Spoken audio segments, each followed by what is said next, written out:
कुछ भी नहीं है तो कोई गम नहीं है, हर एक बेबसी बन गई चांदनी है। आप लोगों का साथ है तो मुझे क्या कमी है, अंधेरों से भी मिल रही रोशनी है।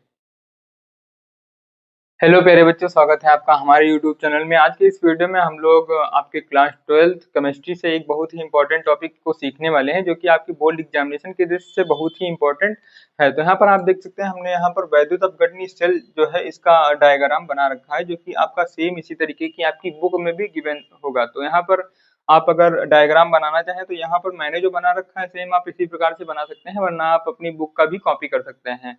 तो ये टॉपिक जो है आपकी बोर्ड एग्जामिनेशन की दृष्टि से भी काफी ज्यादा इंपॉर्टेंट है, और बहुत सारे स्टूडेंट्स इस टॉपिक को अपने वाइवा के लिए चार्ट पेपर में भी बनाते हैं। तो वहां पर क्या होता है कि आपका जो चार्ट पेपर होता है वो आपके एग्जामिनर के पास होता है, तो वहां पर मल्टीपल क्वेश्चन जो होते हैं वो आप एग्जामिनर आपसे पूछ सकता है। तो उस केस में क्या होता है, इस जो टॉपिक है ये आपका, इसका बेसिक भी बहुत क्लियर होना चाहिए, और इस पर बेस्ड जो भी आपके वाइवा में पूछे जाने वाले क्वेश्चंस हैं उनको भी मैं बहुत ही अच्छे से यहाँ पर कवर कराने वाला हूँ। तो फिलहाल के लिए इस वीडियो में हम लोग इसका जो कार्यविधि है और इसकी डिफिनीशन है उसको हम लोग सीखने वाले हैं कि ये सेल जो है कार्य कैसे करता है, कार्यविधि क्या हो जाती है, और इसकी जो भी रिएक्शंस है, एनोड पर कौन सी रिएक्शन होती है, कैथोड पर कौन सी रिएक्शन होती है। तो इस प्रकार हम लोग इस टॉपिक को सीखने वाले हैं। तो सबसे पहले आप देख सकते हैं यहाँ पर मैं एक्सप्लेन कर देता हूँ कि ये जो डायग्राम है, इस डायग्राम को आप बनाने के लिए एक यहाँ पर सिंपली बीकर लेंगे। इट मीन्स यहाँ पर एक बीकर यहाँ पर लगाएंगे।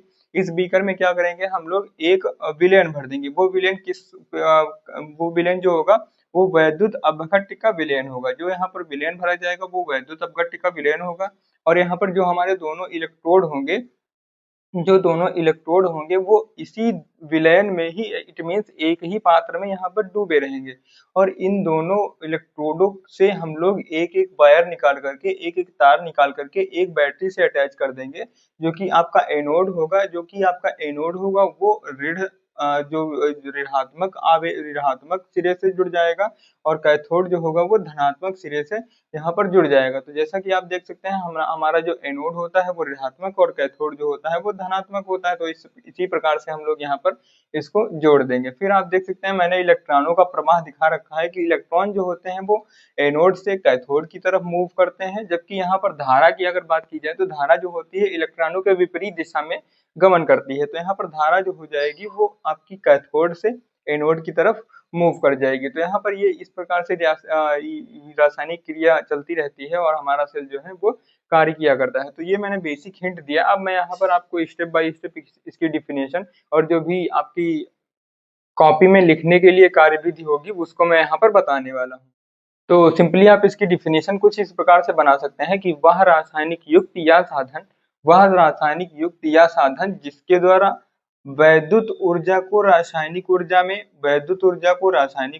परिवर्तित किया जाता है, वो हमारा क्या कहलाता है, वैद्युत अपघटनी सेल कहलाता है। एक बार पुनः देखिएगा, वह रासायनिक युक्ति या साधन जिसके द्वारा वैद्युत ऊर्जा को रासायनिक ऊर्जा में परिवर्तित किया जाता है, वो हमारा क्या कहलाता है, अपघटनी सेल कहलाता है। वह हमारा वैद्युत अपघटनी सेल कहलाता है। तो यहाँ पर ध्यान दीजिएगा, मैंने वैद्युत रासायनिक सेल पहले बोल दिया है, तो उसके लिए सॉरी। यहाँ पर आप वैद्युत अपघटनी सेल के बारे में यहाँ पर रिलेट कर सकते हैं। और यहाँ पर अगर इसकी कार्यविधि की बात करें तो कार्यविधि में मैंने अभी आपको बताया था कि हम लोग एक बड़ा पात्र लेते हैं, और इस पात्र में हम लोग क्या करते हैं, वैद्युत अपघट्य का विलयन भर देते हैं। वैद्युत अपघट्य का जब यहाँ पर विलयन भर देते हैं तो हम लोग यहाँ पर दो इलेक्ट्रोड लेते हैं, जो कि एक होता है एनोड और दूसरा जो होता है वो होता है कैथोड। तो यहाँ पर दोनों ही इलेक्ट्रोडों को एक ही पात्र में, एक ही विलयन में हम लोग यहाँ पर रख देते हैं। जब यहाँ पर रख देंगे उसके बाद इसमें से हम लोग वायर निकाल करके एक बैटरी से कनेक्ट कर देंगे, या फिर बोल सकते हैं वैद्युत धारा से कनेक्ट कर देंगे, ताकि यहाँ पर जो है रासायनिक अभिक्रियाएं हो सकें। तो यहाँ पर जब रासायनिक अभिक्रियाएं होगी तो यहाँ पर जो होगा, ये सेल जो हमारा बना है, ये पूरा ही सेल जो होगा वो हमारा काम करने लगेगा। क्योंकि यहाँ पर हम जानते हैं कि जो बैटरी होती है उससे जब कोई भी धारा इस सेल में आएगी तो वहां पर यहाँ पर वैद्युत धारा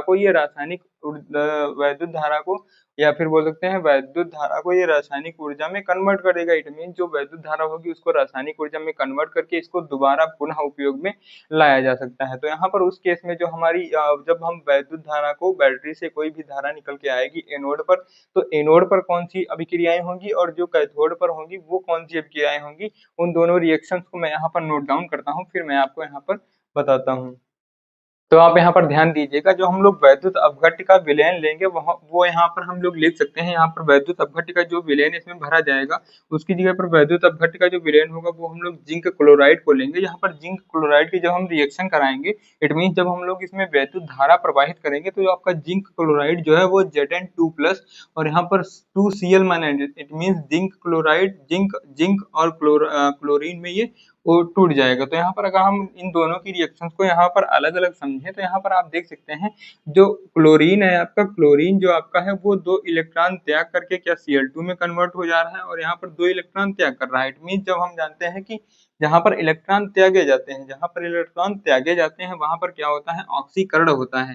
तो यहाँ पर जो आप यहाँ पर क्लोरीन जो है वो 2 इलेक्ट्रॉनों को त्याग कर क्या हो रहा है, ऑक्सीकृत हो जा रहा है और इन्हीं 2 इलेक्ट्रॉनों को जिंक ग्रहण करके, इन्हीं 2 इलेक्ट्रॉनों को जिंक ग्रहण करके ये Zn में कन्वर्ट हो रहा है। इट मीन्स यहाँ पर Zn जो होगा, यहाँ पर Zn पर क्या होगा, अपचयन होगा। तो यहाँ पर आप देख सकते हैं, यहाँ पर अगर मैं आपको समझाऊं तो यहाँ पर जिंक क्लोराइड 2 इलेक्ट्रॉन त्याग करके ये क्या कर रहा है, यहाँ पर ये 2 इलेक्ट्रॉनों का त्याग कर रहा है, तो ये Cl माइनस में कन्वर्ट हो रहा है।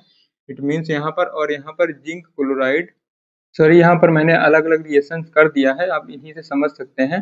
तो यहाँ पर रिएक्शन जो कर दिया है इसमें आपका क्या हो रहा है, ऑक्सीकरण हो रहा है और दूसरी रिएक्शन में आपका क्या हो रहा है, यहाँ पर Zn से, इट मीन्स यहाँ पर 2 इलेक्ट्रॉन को ये ग्रहण करके Zn में कन्वर्ट हो जा रहा है। इट मीन्स ये 2 इलेक्ट्रॉनों को ग्रहण कर रहा है, तो यहाँ पर अपचयन होगा। खास यहाँ पर आप रिएक्शन तीनों नोट कर लीजिएगा और यहाँ पर आप इतना ध्यान रखिए कि जहाँ पर इलेक्ट्रॉन त्यागे जाते हैं वहाँ पर ऑक्सीकरण और जहाँ पर इलेक्ट्रॉन ग्रहण किए जाते हैं वहाँ पर क्या होता है, अपचयन होता है। तो इस प्रकार से आपका ये जो टॉपिक था वो बहुत ही इजीली यहाँ पर कंप्लीट हो जाएगा। तो आप इसका जो भी मैंने इसकी कार्यविधि बताई उसको भी यहाँ पर आप इजीली समझ सकते हैं और इसकी कार्यविधि जो है वो बहुत ही इम्पोर्टेंट है आपके एग्जामिनेशन के लिए। और इसके आने वाले वीडियोस में हम लोग क्या करेंगे, इस टॉपिक पर बेस्ड जितने भी आपके वाइवा में पूछे जाने वाले क्वेश्चंस हैं उन सभी क्वेश्चंस को हम लोग स्टेप बाय स्टेप सीखने वाले हैं। तो आप हमारे चैनल से जुड़ जाइए।